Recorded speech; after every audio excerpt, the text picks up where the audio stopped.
자, 구약성경 1143페이지 예레미야 애가서의 말씀입니다.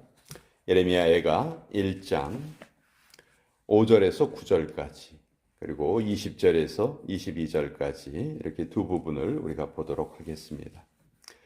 예루살렘이 멸망한 이후에 예레미야 선지자가 탄식하며 부른 노래입니다. 먼저 5절부터 9절까지 우리 같이 읽도록 하겠습니다. 시작. 그의 대적들이 머리가 되고 그의 원수들이 형통함은 그의 죄가 많으므로 여호와께서 그를 곤고하게 하셨습니다. 어린 자녀들이 대적에게 사로잡혔도다. 딸 시온의 모든 영광이 떠나가며 그의 지도자들은 꼴을 찾지 못한 사슴들처럼 뒷돋는 자 앞에서 힘없이 달아났도다. 예루살렘이 환난과 유리하는 고통을 당하는 날에 옛날의 모든 즐거움을 기억하였으며 그의 백성이 대적의 손에 넘어졌으나 그를 돕는 자가 없었고 대적들은 그의 멸망을 비웃는도다. 예루살렘이 크게 범죄함으로 조석거리가 되었으니 전에 그에게 영광을 돌리던 모든 사람이 그의 벗었음을 보고 업신여기며 그는 탄식하며 물러가는도다. 그의 더러운 것이 그의 옷깃에 묻어 있으나 그의 나중을 생각하지 아니하며 그러므로 놀랍도록 낮아져도 그를 위로할 자가 없도다. 여호와여, 원수가 스스로 큰 채 하오니 나의 환난을 감찰하소서. 20절에서 22절까지도 읽습니다. 시작. 여호와여, 보시옵소서. 내가 환난을 당하여 나의 애를 다 태우고 나의 마음이 상하오니 나의 반역이 심히 크니이다. 밖에서는 칼이 내 아들을 빼앗아가고 집안에서는 죽음 같은 것이 있나이다. 그들이 내가 탄식하는 것을 들었으나 나를 위로하는 자가 없으며 나의 모든 원수들은 내가 재난당하는 것을 듣고 주께서 이렇게 행하신 것을 기뻐하나이다. 그러나 주께서 그 선포하신 날을 이르게 하셔서 그들이 나와 같이 되게 하소서. 그들의 모든 악을 주 앞에 가지고 오게 하시고 나의 모든 죄악들로 말미암아 내게 행하신 것 같이 그들에게 행하옵소서. 나의 탄식이 많고 나의 마음이 병들었나이다. 하나님의 말씀입니다. 아멘. 자, 성경에서 애가라고 이름 불려진 이 책은 원래는 따로 한 권의 책으로 분리되지 않았었어요. 예레미야서의 맨 마지막에 붙어있던 부록과 같은 그런 기록이었는데 성경을 편집하는 과정에서 이 부분만 따로 떼어내서 애가라는 책으로 편집이 되었습니다. 그 애가라는 말 자체가 슬픈 노래다 그런 뜻이죠. 그러니까 성경에 보면 아가가 있고 애가가 있어요. 그렇죠? 아가서는 노래 중에 노래, 가장 아름다운 노래. 반면에 애가는 가장 슬픈 노래죠. 근데 이 제목에 애가라는 제목에 좀 역설이 있습니다. 어떤 역설이냐 하면 슬픔을 토로할 대상이 있다면 그것은 처음에 보기에는 애가처럼 보여도 나중은 결코 애가가 아니라는 것이죠. 그러니까 예레미야가 이 슬픈 노래를 지어 부르면서 예루살렘의 멸망을 슬퍼하고 거기에 대해서 아픈 마음을 가지고 있습니다. 그렇지만 예레미야는 슬퍼하는 것으로 끝나지 않아요. 예레미야에게 주신 하나님의 약속은 70년 후에 너희가 다시 회복될 것이다. 이 약속을 예레미야가 받았기 때문에 그 약속을 바라보고 이 애가를 통해서 하나님께 계속 간구합니다. 하나님의 그 약속을 꼭 이루어 주시옵소서 하고 간구해요. 그런 면에서 애가는 가장 슬픈 가운데에서도 낙심하지 않고 절망하지 않는 그런 신앙인의 모습을 역설적으로 보여줍니다. 사실 예루살렘이 멸망당했다는 이 사건은 아마 이스라엘 백성들의 그때까지 살았던 이스라엘 백성들의 삶에서는 가장 큰 사건일 겁니다. 왜냐하면 예루살렘은 하나님의 도성이요, 우리는 하나님의 백성이다. 그렇게 자부하고 있었거든요. 근데 이미 하나님께서 한 번의 신뢰를 보여주셨어요. 북이스라엘이 멸망당했잖아요. 남유다가 멸망당하기 140년쯤 전에 북이스라엘이 이미 아수르에 의해서 멸망을 당했습니다.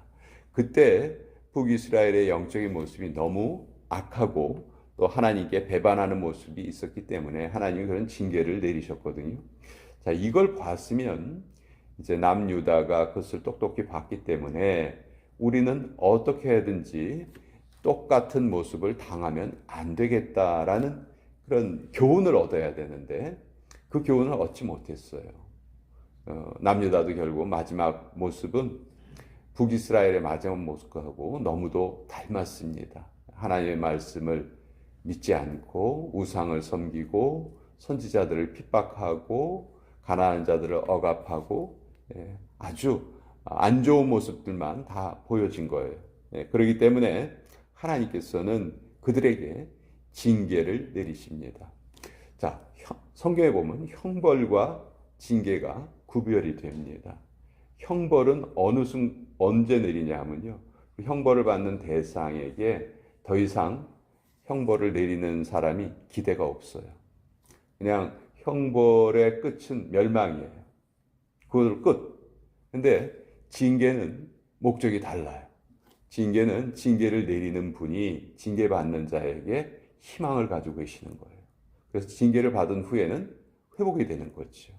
그래서 지금 이 징계를 당하는 이스라엘 백성들의 모습을 예레미야는 너무너무 안타까워하면서, 그렇지만 그 안타까움에서 끝나지 않고 하나님이 다시 우리를 회복시켜 주실 것이다 하는 그 소망으로 이 애가를 부르고 있어요. 그러니까 애가는 겉으로 보기에는 애가지만 사실 내용을 보고 다 따져보면 찬가라고 부를 수가 있고 송가라고 부를 수가 있고 희망가라고 부를 수가 있는 것이죠.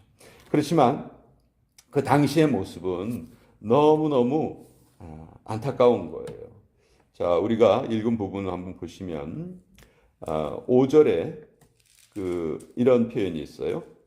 그의 대적들이 머리가 되고 그의 원수들이 형통함은 그의 죄가 많음으로 여호와께서 그를 곤고하게 하셨습니다. 여기 보면 그 남유다가 멸망당한 원인이 아주 정확하게 나와 있죠. 죄가 많았다. 그리고 8절에도 보시면요. 예루살렘이 크게 범죄함으로 조속거리가 되었다. 이렇게 되어 있어요. 그러니까 이 하나님이 어떤 일을 행하실 때 이유 없이 행하시는 경우가 없습니다. 반드시 어떤 일이 벌어졌을 때 그것에 대한 원인이 있었다는 것이고, 또 그 길로 가지 않도록 하나님께서 많은 선지자를 보내주십니다. 특별히 선지자가 많이 등장하는 시대는 영적으로 참 밝은 시대야, 우리가 이렇게 오해할 수 있지만 역사를 보면 그렇지 않았어요. 선지자가 많이 등장하는 시기가 영적으로 가장 어두운 시기였어요. 그 하나님의 마음을, 하나님의 안타까움을 우리가 그것을 통해서 깨달을 수가 있죠. 하나님이 어떻게 하든지 그 나라를, 그 백성들을 깨우시려고, 사실 이때 예레미야만 활동한 것이 아니고요, 수많은 선지자들이 함께 활동을 했어요. 물론 예레미야가 가장 오랫동안 활동을 해서 이렇게 책도 남기고 했지만 예레미야를 비롯한 수많은 선지자들이 동시대에 활동을 했습니다. 다 동일한 메시지를 전했어요. 빨리 하나님께 돌아와라. 그것만이 너희의 살 길이다. 그러나 이스라엘 백성들은 그것을 듣지 않았고 결국은 우리가 잘 아는 것처럼 바벨론에 의해서 나라가 멸망당하고 맙니다. 자, 이 예레미야는 우리가 오늘 읽은 둘째 부분에 보면 자기의 마음을 하나님께 이렇게 드리고 있어요. 20절에 여호와여 보시옵소서. 내가 환난을 당하여 나의 애를 다 태우고 나의 마음이 상하오니 나의 반역이 심히 크미니이다. 여기 보면 예레미야가 자기와 남유다 백성을 동일시하고 있죠. 사실 예레미야는 이들과 너무 다른 삶을 살았어요. 영적으로 바른 삶을 살려고 애를 썼고요. 또 반면에 이스라엘 백성들은 그렇지 못했죠. 그렇지만 나라가 망했을 때 예레미야는 이 모든 것이 저 백성들의 잘못입니다. 저는 잘못이 없습니다. 그렇게 말하지 않았어요. 그 잘못을 자기의 잘못으로 짊어집니다. 여기 보면 나의 반역이 심히 크미니이다. 이렇게 말하고 있죠.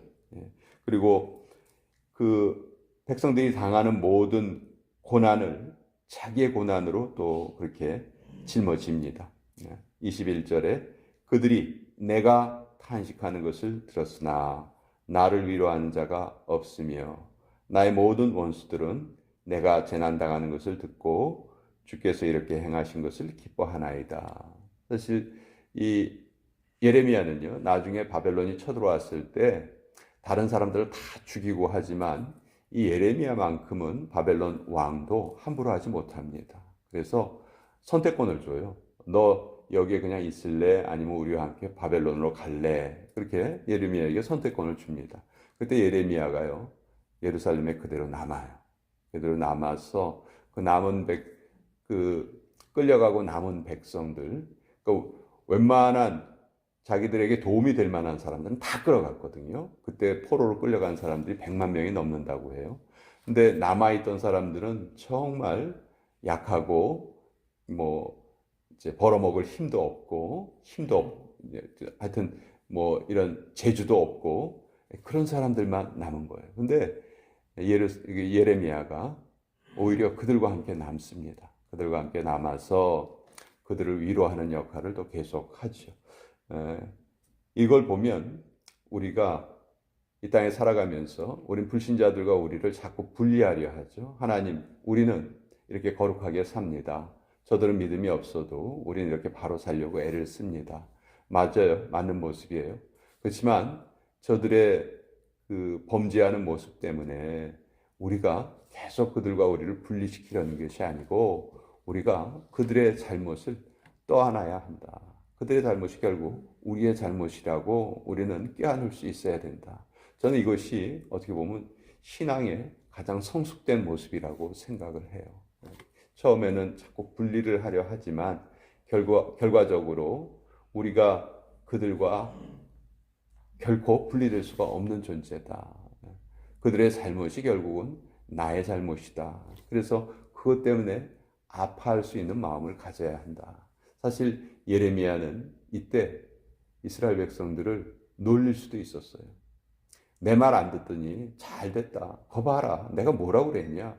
그렇게 말할 수 있었죠. 정말 그만한 그 고생도 했고 40년을 여호와의 말씀을 외쳤으니까요. 그러나 이 아픔이 벌어졌을 때 예레미야는 그걸 오히려 자기의 잘못으로 떠안았다. 그리고 그 이스라엘 백성들을 위한 기도를 예레미야가 하나님 앞에 드렸다. 결국 이스라엘 백성들이 회복된 것은 하나님의 정하신 뜻이었지만 예레미야의 이 기도를 기뻐하셨기 때문에 그 일이 또 그렇게 아름답게 이루어졌다 하는 것을 우리가 또 깨닫게 됩니다. 자, 오늘 수요일 아침 또